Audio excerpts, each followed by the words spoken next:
Assalamualaikum warahmatullahi wabarakatuh. Halo teman-teman, di video kali ini coba kita bahas saham Telkom ya.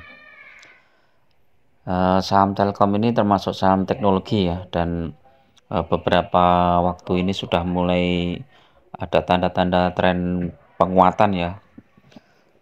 Dan kalau teman-teman jeli, ini adalah saat yang tepat untuk mengkoleksi saham Telkom ya teman-teman. Karena secara teknikal ini sudah mulai menunjukkan uh, tanda-tanda untuk penguatan ya. Nah, nanti di video kali ini kita bahas kira-kira kalau masuk ke Telkom itu di harga berapa, terus kemudian target price-nya di berapa. Telkom ini termasuk salah satu saham yang cukup kuat ya, walaupun trennya secara eh, beberapa tahun ini mulai turun ya. Tapi kalau kita lihat teknikalnya memang saham ini sudah mulai bagus. Terus kemudian berita-beritanya juga mulai bagus. Terus laporan keuangannya juga inilah, profitnya juga mulai tumbuh ya. Ini walaupun secara book value masih cukup tinggi ya. PBV-nya 3, kemudian PER-nya 15. Net income-nya 6,4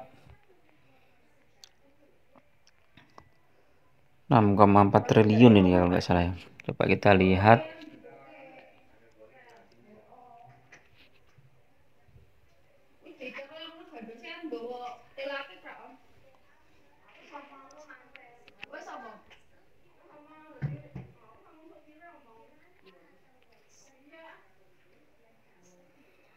Ini PBV-nya 2,8, PER-nya 15. Terus apa ya?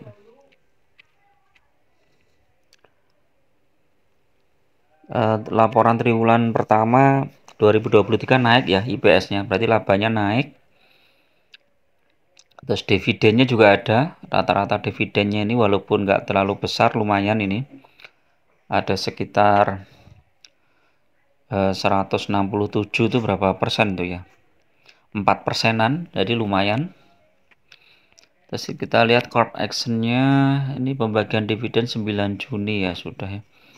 9 Juni kalau kita lihat harga sahamnya 1 minggu ini pas turun terus dia. Jadi ini waktu yang tepat untuk masuk ke Telkom. 1 bulan juga masih turun.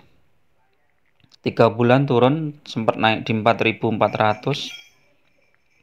Nah, 6 bulan ini naik teman-teman. Jadi dari 3.680 sempat di 4.400, kemudian turun. Kalau 1 tahun ini masih turun ya, hampir sama lah. Harga terendahnya di 3.600, jadi ini trennya naik dari 3.600 ke 3.960 ya. Ini berapa persen nih ya?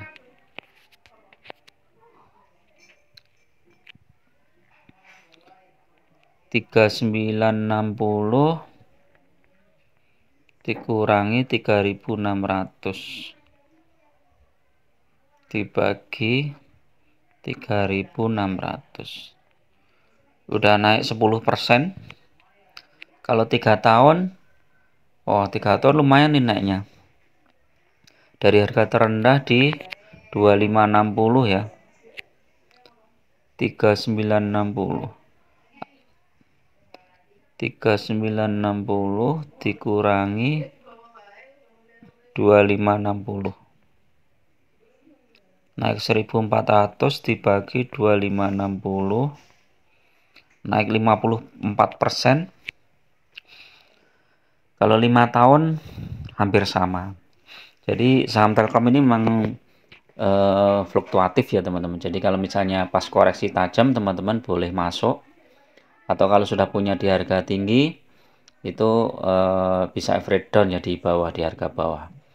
Tapi kalau kita biarkan selama 5 tahun ya kita cuma dapat dividennya aja sekitar 4 persenan. Nah, sekarang secara teknikal ya kita lihat ya. Secara teknikal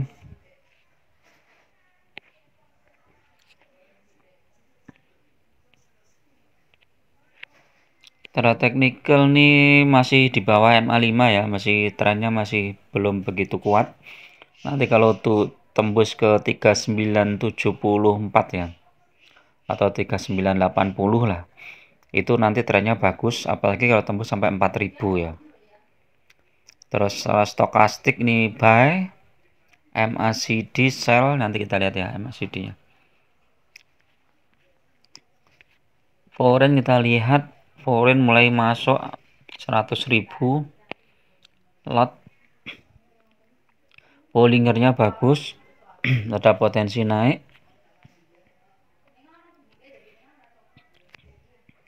MACD bagus, ada tanda-tanda naik. Osilatornya juga bagus.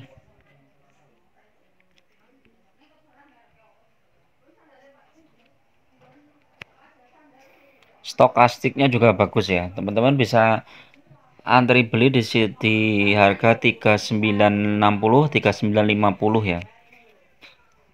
Untuk hari Senin kalau misalnya kondisi globalnya bagus, teman-teman langsung ambil di harga itu. Tapi kalau kurang bagus, teman-teman bisa antri di bawah ya. Nanti pas pantulan teman-teman baru masuk. Untuk support kuatnya di 3940 ya. Ini banyak nih di benteng di sini. 3900, jadi atas 3900 ini masih banyak itu. Kalau 3900 tembus, nanti tunggu di 3800. Secara news bagaimana nih Telkom sambut itu? Telkom siap revisi apa ini? Naik target revenue ya, ini karena secara laba juga naik ya. Kalau kita lihat daily-nya, ini sudah beberapa koreksi, penguatan cuman sedikit. Di saham Telkom naiknya dikit-dikit teman-teman, tapi begitu naik lumayan ya. Ini kalau kita lihat ini begitu naik, mungkin ini dari berapa ini? Jadi tanggal Mei ya, bulan Mei kemarin naik dari 3930 sampai 4200 ya. Kemudian koreksi lagi. Nah, ini ada gap di sini, ini mungkin habis pembagian dividen kalau nggak salah ini ya. Nah, ini habis pembagian dividen ada gap turun di 4000 ya, dari 4150 4000, kemudian turun lagi di terendah 3940. Nah, ini masih turun lagi. Oke, itu dulu ya teman-teman untuk review saham Telkom nih ya. Mudah-mudahan bermanfaat. Tetap gunakan money management yang ketat ya. Karena investasi saham itu sangat berisiko. Jangan gunakan margin, jangan gunakan hutang bank yang bunganya tinggi, apalagi pinjol. Jangan. Lebih baik teman-teman pakai uang dingin ya dari pendapatan teman-teman per bulan, dialokasikan misalnya 10% untuk dimasukkan ke saham ya. Saham-saham yang kita bidik ya. Jadi kalau tiap bulan kita nabung 10% dari pendapatan kita, maka dalam jangka waktu tertentu, maka kita mempunyai tabungan saham yang cukup besar. Apalagi saham-saham yang berpotensi naik ya, yang fundamentalnya bagus ya. Dan jangan main saham gorengan atau saham yang baru IPO itu, terutama untuk yang teman-teman yang pemula itu nggak usah tergiur dengan saham-saham gorengan atau saham IPO ya. Nanti malah kejebak di situ dan nggak bisa keluar. Oke, itu dulu. Assalamualaikum warahmatullahi wabarakatuh.